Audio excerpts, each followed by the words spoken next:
ತರಕಾರಿ ಏನು ಯೂಸ್ ಮಾಡದೆ, ತರಕಾರಿ ಕಟ್ ಮಾಡದೆ ಇನ್ಸ್ಟೆಂಟಾಗಿ ಬ್ರೇಕ್ಫಾಸ್ಟ್ ರೆಡಿ ಮಾಡಬೇಕು ಅಂದರೆ ಈ ರೆಸಿಪಿ ಒಂದ್ಸರಿ ಟ್ರೈ ಮಾಡಿ.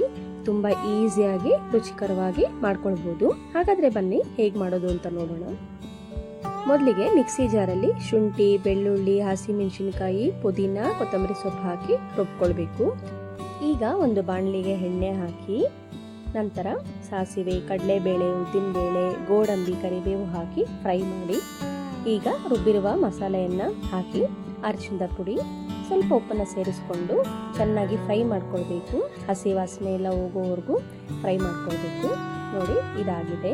ಈಗ ಇದಕ್ಕೆ ನಾವು ಬೇಯಿಸಿದಂತಹ ಅನ್ನನ ಹಾಕಿ ರುಚಿಗೆ ತಕ್ಕಷ್ಟು ಉಪ್ಪನ್ನು ಸೇರಿಸಿ ಚೆನ್ನಾಗಿ ಮಿಕ್ಸ್ ಮಾಡಿದರೆ ಪುದೀನ ರೈಸ್ ರೆಡಿ ಆಗುತ್ತೆ. ಇದಂತೂ ತುಂಬ ಫ್ಲೇವರ್ಫುಲ್ ಆಗಿರುತ್ತೆ. ನೀವು ಒಂದ್ಸರಿ ಟ್ರೈ ಮಾಡಿ. ನೀವು ಇದನ್ನು ಡೈರೆಕ್ಟಾಗಿ ಹಾಗೆ ಸರ್ವ್ ಮಾಡ್ಬೋದು.